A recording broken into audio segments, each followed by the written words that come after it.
Hello and welcome again to Chicagoland's Northern Fox River Valley. I'm your host, Brent Edwards, and today we'll be visiting the Elgin Public Museum and the Lord's Park Zoo. The Lord's Park Zoo has bison, American elk, white-tailed deer, cows, llamas, pigs, you name it, they just might have it. So come on out and take a look. After this, we'll be going back to the Elgin Public Museum where we'll learn about the natural history of the area and everything else that's involved with the surrounding community. So stay tuned and we'll be right back with you. Hello, welcome back. We are now with Peggy Stromberg, the Executive Director of the Elgin Public Museum here in Lord's Park, correct? Yes. Okay. And Peggy, this is a beautiful museum here that we have in the background. Tell us a little bit about it and the history that comes with it. The museum was designed by a local architect named David Postel. He eventually wound up designing houses in California. The building was built in 1907. Just the center hall was all that was completed. Then one wing was finished a couple years later, and another wing was done 100 years later. But the construction methods show you how well they were able to match everything. The museum and indeed Lord's Park were all gifts of George and Mary Lord. Mr. Lord was an early Elgin businessman and entrepreneur and also a heavy-duty philanthropist. He gave a lot of money. He was also a collector of natural history items, and he decided that he would like all of Elgin to be able to see his collection, so he built the museum. And it's probably the oldest museum in the state of Illinois that was actually built to be a museum and still serves that purpose. Peggy is going to tell us a little bit about the gentleman and everyone that's in this room behind us. Who's this gentleman here in the red? LaSalle, who was an early explorer. Illinois is fortunate in having a number of navigable rivers, which made it fairly easy to explore. And the French came, LaSalle came in 1681 and went down all the way to New Orleans, actually. This scene behind us represents LaSalle meeting and trading with an Illinois Indian. Now, later on in the years, then, did this gentleman here to my right become the chief Illinois at Illinois University?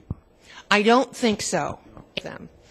This exhibit just kind of shows the early voyageurs, which is this gentleman over here, and the explorers looking for new trade routes. Well, it's a wonderful room, and I see that people can go into this. Is this a teepee or some sort? A wigwam. A wigwam. Great stuff. Thank you, Peggy. Let's go to the next room. So was it tough out there? Look out! No, just kidding. What is this room here, Peggy? And tell me a little bit about what you do with the activities here. This is the room we have for children. Everything in here is touch me, pull me, poke me, whatever you want to do. T-Rex behind me, unfortunately he's out of order right now, but his jaw drops and he roars. He's probably the biggest hit in the museum with the younger set. We have puzzles and books and games and scientific things. We have a microscope, just everything kids could play with to learn. We're the Natural History and Anthropology Museum, and my favorite part is anthropology, in particular Native Americans. This particular exhibit shows Native Americans in this area from the Mississippian period clear through the Paleo-Indian period, and it shows different things that made up their daily life. And it's a very informative exhibit, and we did that ourselves in-house. In the early days of natural history museums, many species were displayed in dioramas, which is what you see here, which was a painted background.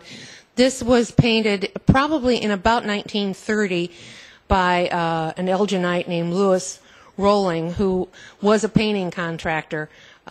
He also painted murals such as this one, and he painted a few murals in some of Elgin's historic houses as well. But his main job was as a painting contractor. Well, everybody, we're in the basement of the Elgin Public Museum where they store the collection. This is a really unique opportunity to see. Tell us a little bit about this room and what's here and how you keep them. We have rocks and shells and all kinds of artifacts down here. Any museum never has more than a tiny fraction of its collection out at once. Arrowheads and spears and bones and birds and pelicans and everything else around here. That's right. This is phenomenal stuff. So what we'll do now is take a little look and see what we can find. Okay, hi everybody. We're here with the Lord's Park Zoo with Dwight Armistead. Would you be the curator of the zoo or the zookeeper? You could call me the curator of the zoo. I attend the animals and some of the landscape maintenance. Yeah. Great stuff. Your zoo is in beautiful condition this year. Here it is, almost July 1st, June 30th. Tell us a little bit about this animal that's behind you, this majestic, beautiful beast. American bison. Bison. We have 3 adult American bison in the zoo. We've had bison in the zoo since about 1905. Well, good. And what other kind of animals do you have here at the zoo? We have American elk. We have white-tailed deer. And in the summertime, we have our farm zoo is open. We have calves, pigs, goats, sheep, donkey. We actually have a llama this year. And what are your zoo hours? The zoo is open from Memorial Day to Labor Day, 7 days a week, from 10 o'clock until 5 o'clock every day, and it's absolutely free. Well, thank you so much, Peggy, for showing me around this wonderful Elgin Public Museum in Lords Park. I understand the gentleman, or I should say the bison behind us, was actually part of the museum at one time? No, he was part of the zoo at one time. His name is Billy, and he used to live down in the bison enclosure. We also have 2 mounted bears who used to live in the zoo. And they're in here as well? Yes, they are. Peggy, if people wanted to get more involved or send donations, where can they find you and reach you with a phone number and a website? Our website is www.elginpublicmuseum.org. Our phone number is 847-741-6655. Well, this is a great place to bring family, friends, loved ones. Come out and see the Elgin Public Museum in Elgin, Illinois, and enjoy your time. Thank you so much, Peggy, again. Thank you, Brent. Okay, bye-bye. We'll see you guys next time.